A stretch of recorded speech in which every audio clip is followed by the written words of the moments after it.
तो जी अस्सलाम वालेकुम। जैसा कि आप सबको मैसेज आ ही गए होंगे कि शिल्पें जो हैं इंटरव्यू के लिए वो आ चुकी हैं, और उसके बाद अभी आप सबको पहले अपनी तैयारी को अच्छा कर लेना चाहिए, क्योंकि कुछ जो हमारे कैंडिडेट हैं उनकी टेस्ट शायद 4-5 से शुरू हो रही है, किसकी 8 पे है, किसकी 9 पे है, और यहाँ तक कि 15-16 तक भी टेस्ट सबके इंटरव्यू हैं।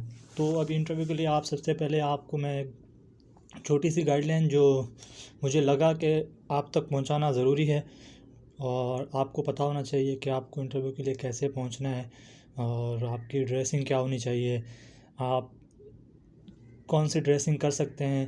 तो ये सब जो जहाँ तक मुझे तजुर्बा है और जहाँ तक मैंने देखा है, कि आपकी ड्रेसिंग, आपका रूम में जाना, अंदर बात करना, वो सब आपकी जॉब पे डिपेंड करता है। आपका स्किल्स हैं कि आपकी ड्रेसिंग कौन सी है, क्योंकि कुछ लोगों की ड्रेसिंग इतनी प्यारी होती है, इतनी अच्छी होती है कि वो देख आगे सामने बंदे बैठे होते हैं, वो देख कर ही खुश जाते हैं, यार ये बंदा डिसेंट बंदा है, एक पढ़ा लिखा बंदा है। तो आपने अपनी ड्रेसिंग के बारे में आज वो बताएंगे कि आपने ड्रेसिंग कौन सी करनी है, और आपने इंटरव्यू के रूम के अंदर कैसे जाना है, अगर वो आपको बैठने के लिए कहें तो आपने उन्हें क्या कहना है। तो ये सारे क्वेश्चन जो हैं, इनके बारे में मैं अभी वीडियो अपनी शुरू करते हैं। इससे पहले कि अगर आपको मेरी वीडियो अच्छी लगे तो आप मेरी वीडियो को ज़रूर सब्सक्राइब करें, लाइक करें, क्योंकि आपका एक लाइक मेरे लिए एक मोटिवेशन होगी, और तो ज़्यादा कुछ भी नहीं। आप मुझे मोटिवेशन देंगे तो मैं आपको गाइड करता रहूँगा इंशाल्लाह, और मेरा जो मकसद है वो आप लोगों को गाइड ही करना है। तो जी हम शुरू करते हैं कि आपकी ड्रेसिंग कौन सी होनी चाहिए। तो जी आपको सबसे पहले ये बता दें कि अगर आप किसी शहर से हैं, किसी सिटी से हैं, कराची से हैं, हैदराबाद से हैं, अगर वहाँ आप पैंट कोट पहनते हैं, जैसे थ्री पीस हम कहते हैं, अगर आप थ्री पीस पहनते हैं, आपके पास थ्री पीस है, तो वेल एंड गुड है कि आप थ्री पीस पहन कर एक लगे कि कोई एजुकेटेड बंदा आया है, कोई इंटरव्यू देने के लिए कैंडिडेट पढ़ा लिखा आया है, तो आप वो पहने अगर आपके पास थ्री पीस है, और आप अगर पहनते हैं तो वो बेहतर है। उसके बाद अगर आपके पास नहीं है, कुछ मेरे भाई, कुछ मेरे दोस्त, वो जो गांव से आएंगे, जो देहात से आएंगे, उनके लिए वो कौन सी ड्रेसिंग करें, क्योंकि उनके पास अगर पैंट कोट नहीं है, और आपको पता है कि अभी थ्री पीस बहुत महंगा है, और ये मिलना अभी इस टाइम लेना भी बड़ा मुश्किल है उन लोगों के लिए जो अफोर्ड नहीं कर पाते। तो उनके लिए यही है कि वो जो अपने कपड़े पहन कर आते हैं, जो उनके सूट है, वो एक अच्छा सूट होना चाहिए। अगर उनके पास कोई वास कोट है तो वो ज़रूर पहने, क्योंकि वास कोट और आपका जो कपड़े होते हैं वो बड़ा इंप्रेशन देते हैं, एक अच्छा लुक लगता है कि बंदा पढ़ा लिखा है। उसके बाद आपकी बालों की कटिंग जो है वो एक अच्छी होनी चाहिए, ऐसे भी ना लगे कि कुछ वल्गर टाइप बाल होते हैं। कि कुछ मैंने देखा है कि काफ़ी सारे लड़के जब इंटरव्यू देने जाते हैं तो उनके बाल पास साइडों से जो हैं वो मशीनें लगी होती हैं, बिल्कुल एक जैसे नहीं लगता कि जो गली बॉय जाते हैं, ऐसे आपके बाल होने चाहिए। आपके बाल वेल डिसेंट होने चाहिए। अगर आपकी जो गांव देहातों में बड़ी मशहूर एक कटिंग है, जिसे कहते हैं फौजी कट, अगर आपके वो बाल हैं साइडों से थोड़ी स्लॉप बनाकर, जैसे एक हमारे आर्मी सोल्जर की कटिंग होती है, जैसे पुलिस वालों की कटिंग होती है, अगर आपकी वो वाली कटिंग है बालों की तो वेल एंड गुड है। अगर नहीं है तो अपने बालों की कटिंग बहुत ही अच्छी करा के जाना, कि आपका जो कहते हैं ना, first impression is the last impression. आपको पहले अंदर जाना और उन लोगों को जब पसंद आ गया ना आपको, तो आपकी जॉब वेल एंड गुड है। आपका इंटरव्यू कितना भी बुरा जा रहा है उसको मसला नहीं होता। आपका अगर लुक उन्हें अच्छा लगता है, आपकी पर्सनैलिटी अच्छी लगती है, तो आपने अपनी पर्सनैलिटी पर सबसे पहले काम करना है। जो आपको 3-4 दिन बचे हैं, उनकी पर्सनैलिटी डेवलप करें, बात करने का तरीका सीखें कि किस बंदू से बात कैसे की जाती है। अगर 4 बंदे सामने बैठे हुए हैं तो उन्हें जवाब कैसे दिया जाता है, अगर वो कोई पूछ रहे हैं तो हम किस तरीके से बैठें। तो ये सारी चीज़ें आपके इंटरव्यू पे डिपेंड करती हैं। और जब आप चेयर पे जाके बैठें, सबसे पहले जब आपका नंबर आए तो आपने दरवाज़े को खटखटाना है, पहले दस्तक देनी है दरवाज़े पे, डोर पे आपको दस्तक देनी है। आप दस्तक देंगे और आपको अंदर से आवाज़ आए कि ठीक है अंदर आ जाएं, तो आपने अंदर जाते ही पहले सलाम करना है, और वहाँ जाके सीधे खड़े हो जाना है। वो आपके लिए कुर्सी वहाँ होगी, तो आपको कहेंगे सर बैठ जाएं, तो आप वहाँ सीट पे बैठ जाना। और सीट पे ऐसे भी नहीं बैठना है कि बिल्कुल टेंशन लेके नहीं बैठना है, और बिल्कुल यूँ झुक कर भी नहीं बैठना है। आपने बिल्कुल सीधा अट्रैक्ट होकर बैठना है। जैसे मैं आपको भी इस पर एक्सप्रेशन दिखा रहा हूँ, अट्रैक्ट होके, तो सीधा आपको बैठना है। अपने हाथ जो हैं, और काफ़ी सारे लोग मैंने देखे वो हाथों को यूँ यूँ कर रहे होते हैं, तो आपने ये बिल्कुल नहीं करना, या उंगलियां चटकटाना नहीं है कि उंगलियां कोई चटका रहा है, कोई क्या कर रहा है, कोई क्या कर रहा है। तो आपने बिल्कुल वहाँ विदाउट फेयर बैठना है, कोई आपने टेंशन नहीं लेनी, आपने कोई भी ऐसी नफसियाती वाली हरकतें नहीं करनी, क्योंकि काफ़ी सारे लोग होते हैं वो बेचारे नफसियात में आ जाते हैं, वो बहुत टेंशन में आ जाते हैं, उन्हें पता नहीं चलता वो क्या कर रहे होते हैं। अगर सामने 4 बंदे बैठे हुए हैं और वो कोई सवाल कर रहे हैं तो अगला बंदा बहुत परेशान हो जाता है। तो आपने सबसे पहले अपना कॉन्फिडेंस डेवलप करना है, बात करने का तरीका। तो आप मैं आपको यही सजेस्ट करूँगा कि आप घर में, आपके घर कोई शीशा लगा हुआ है, कोई आईना लगा हुआ है, कोई मिरर लगा हुआ है, तो आप उस मिरर के सामने जाएं और अपना इंट्रोड्यूस, अपने आप बात करते रहें कि मैं अपने आप को कैसे अपना तारुफ़ करा सकता हूं।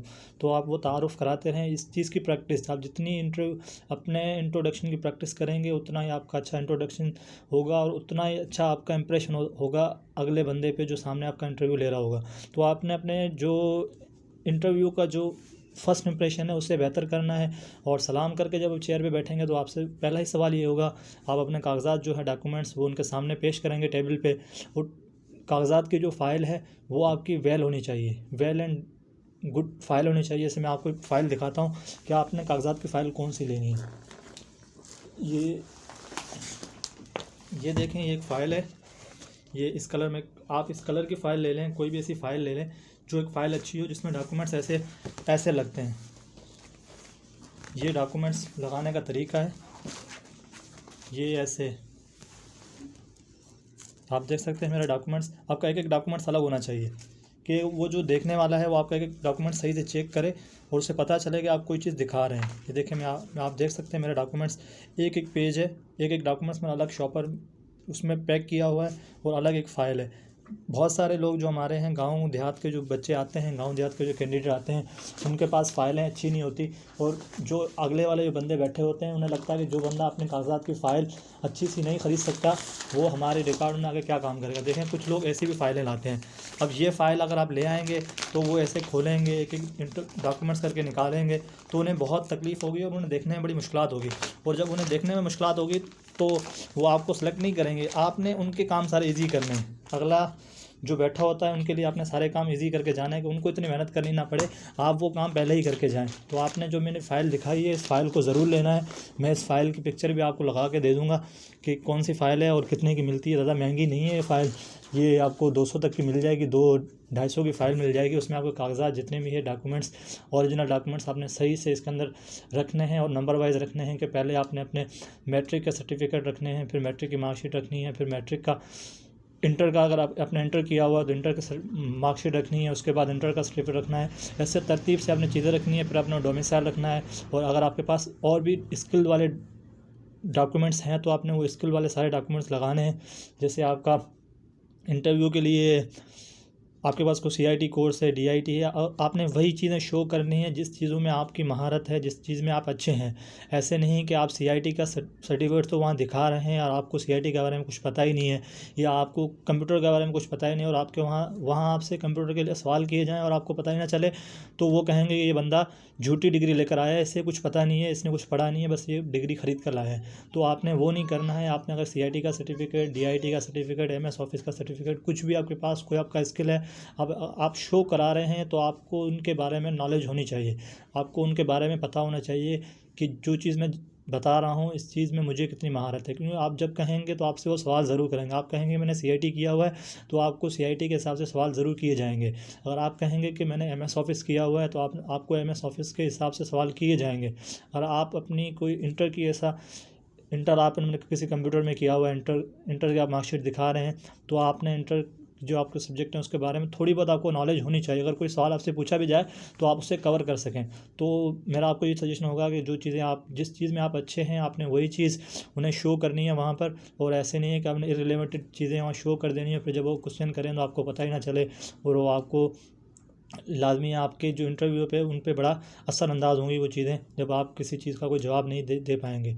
और आखिरी जो बात, जो बहुत इंपॉर्टेंट बात है, अगर आपको कोई सवाल नहीं भी आता तो आपने वहाँ परेशान नहीं होना है, क्योंकि आपकी नॉलेज, आपके स्किल्स वो पहले आपसे रिटन टेस्ट लेके चेक उन्होंने कर लिया है कि आप इस चीज़ के लिए काबिल हैं। वो सिर्फ आपका वहाँ कॉन्फिडेंस देखना चाहते हैं कि आप 2-3 आगे अगर अफसर आ जाएँ तो आप उनसे डर तो नहीं रहे हैं। आप उनको डर के मारे कोई जवाब ही नहीं दे रहे हैं, आप नर्वस हो रहे हैं, आपको कुछ पता ही नहीं हो रहा है, तो आपने अपना कॉन्फिडेंस हाई रखना है। भले आपके 3-4 क्वेश्चन पहले गलत ही हो जाए, आपने अपना कॉन्फिडेंस हाई रखना है, मुस्कुरा कर बात करनी है।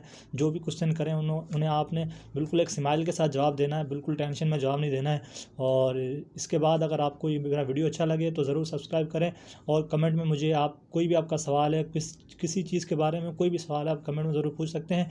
इंशाल्लाह इसका नेक्स्ट वीडियो मैं ज़रूर बनाऊंगा कि उसके बारे में आपको बताऊंगा कि आपने अपना इंट्रोडक्शन कैसे करवाना है। तो आपको इंट्रोडक्शन में सबसे पहले क्या बताना है, उसके बाद क्या बताना है, उसके बाद क्या बताना है, तो पूरी एक सीरीज़ वाइज मैं अपना इंट्रोडक्शन लिख लूँगा, और उसके बाद मैं आपको उसकी वीडियो बना के दिखाऊंगा कि आपने सबसे पहले कैसे इन चीज़ों को रिवाइज़ करना और कैसे इन चीज़ों की प्रैक्टिस करनी है। तो अगर वीडियो अच्छा लगा हो तो ज़रूर लाइक करें, सब्सक्राइब करें, कमेंट करना नहीं भूलिएगा, क्योंकि कमेंट करके आप बताएंगे तो मुझे पता चलेगा कि आपको जो मेरी वीडियोज़ हैं वो अच्छी लग रही हैं और आप मेरी वीडियोज़ देख भी रहे हैं। अगर जो चीज़ आपको समझ नहीं आई हो मेरी इस वीडियो में, ज़रूर मेरे से पूछें। Thank you. अल्लाह हाफ़िज़।